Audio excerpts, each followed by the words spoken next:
Good morning, guys. All right.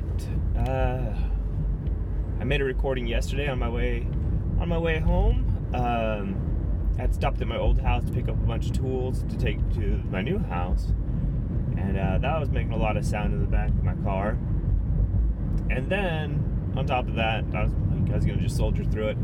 But then the camera fell down, and so I'm like, you know what, forget it. I'm not making a recording on that day, so I get to redo that recording this morning.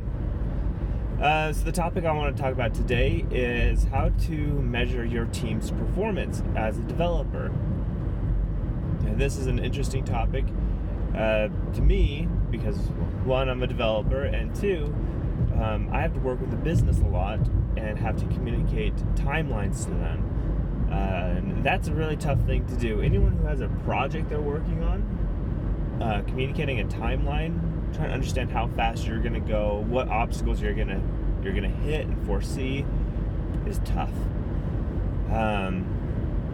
So the general rule of thumb is, you know what, take your net. If somebody ever comes up to you and says, hey, you got this project, how long do you think it's going to take?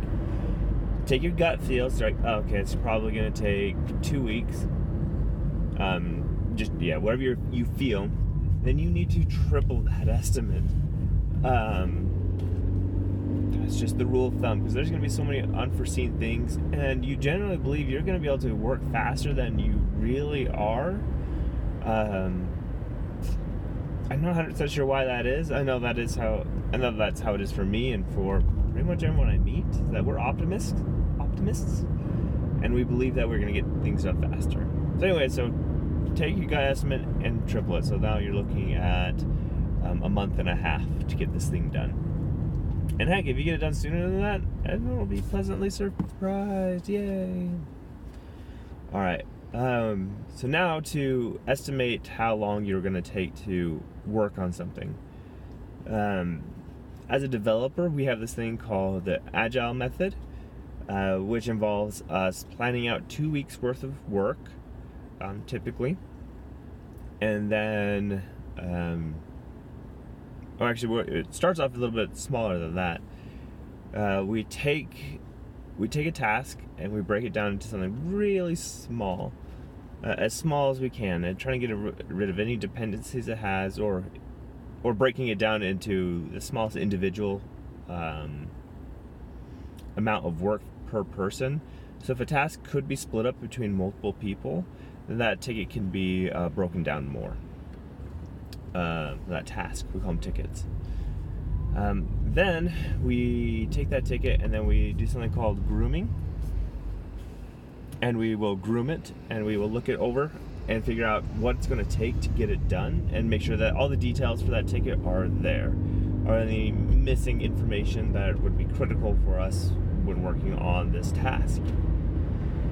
After the team has had a chance to look it over, really figure it out, try to have any questions they can answered by the stakeholders. Stakeholders are people who are interested in this project. They're the ones who have requested it or affects them in some way. After all the stakeholders have had a chance to answer the questions to the best of their ability, the development team will then give an estimate on it. This estimate is interesting.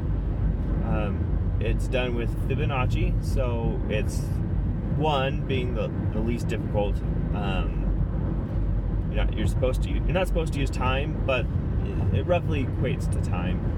So 1 means you can go back, get it done in probably 30 minutes to an hour.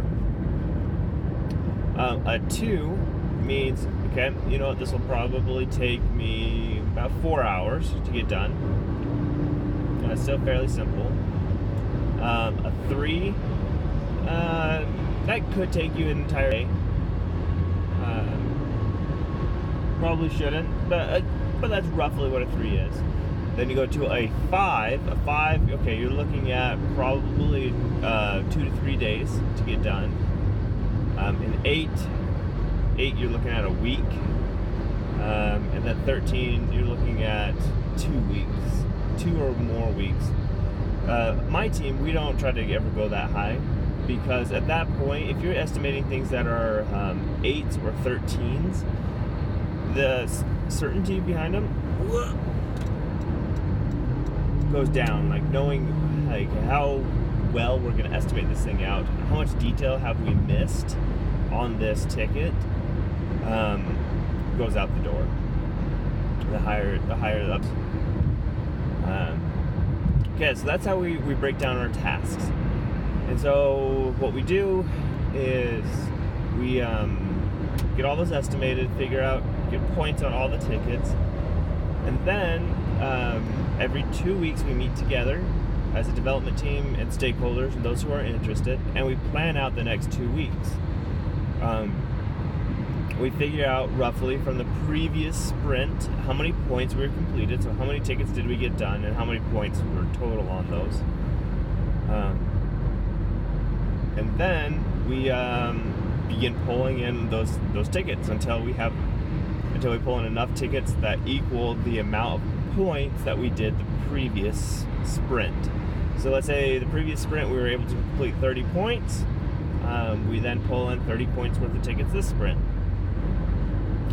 Or if we're trying to push ourselves, depending on how well we did, like if we killed it, we got done like 2 days early with all our tickets, we'll bump it up to, alright guys, let's shoot for 33 points. And so that, figuring out how many points we can get done per sprint is called our velocity. How fast we can move, how much work we can get done within a 2-week period. And that velocity is figured out again by how many points we can complete per sprint, and then we take the amount of developers that we have working on that team and we divided it out. So let's say we did complete 30 points and we have 5 developers. We're looking at each developer can complete 6 points per sprint.